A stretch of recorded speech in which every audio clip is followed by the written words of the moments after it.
All right, so for our next question, it says Ben deposited $1,750 into each of the two savings accounts. Account one earns 2.75% annual simple interest, and then account two earns 2.75% interest compounded annually. Ben does not make any additional deposits or withdrawals. Which amount is closest to the difference between the interest Ben will earn in account one and the interest Ben will earn at the end of in account two at the end of 2 years? So first of all, we're looking for the difference, and that means to subtract. And then we want to find the difference of interest. Okay? Remember, this gives us the total for compound, and simple interest gives you the interest. Okay? So for account one, my formula I would use is interest is equal to principal times rate times time. So when I substitute my numbers in, I have 1,750 times 2.75%, but remember it must be in the form of a decimal. And then 2, because it's at the end of 2 years, and your time is always in years. So your interest here would be $96.25.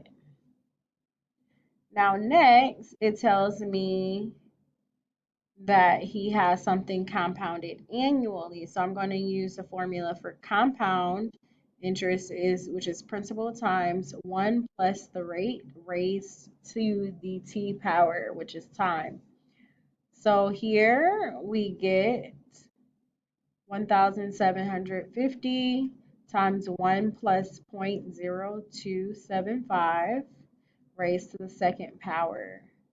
When you get that, you get $1,847.57. But remember, this tells me the total balance. I only want to know the interest. So for me to find the interest, I need to subtract the principal from there. So I would do 1,847 my 0.57 minus 1,750.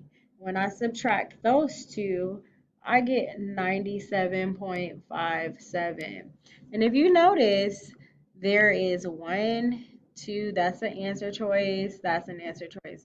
But that is just the interest of both of those.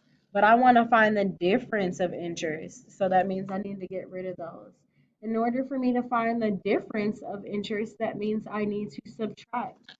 So I'm going to subtract the two amounts of interest earned. And you can put this in your calculator. And so you will get $1.32. Answer choice should have been B. If you added, you would have gotten D. Okay. So last but not least, let's look at number 10. It says the student's parents invested $5,000 in a college savings account that pays 4.85% annual simple interest. No additional deposits or withdrawals will be made.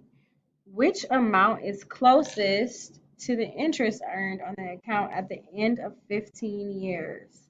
So we are looking at an account that earns simple interest.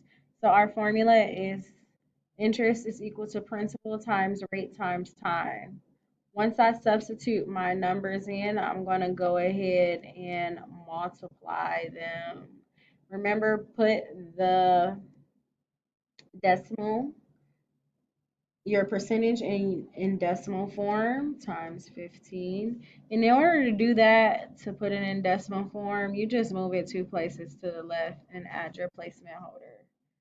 And then once I do that, I get $3,637.50. So your answer should have been H.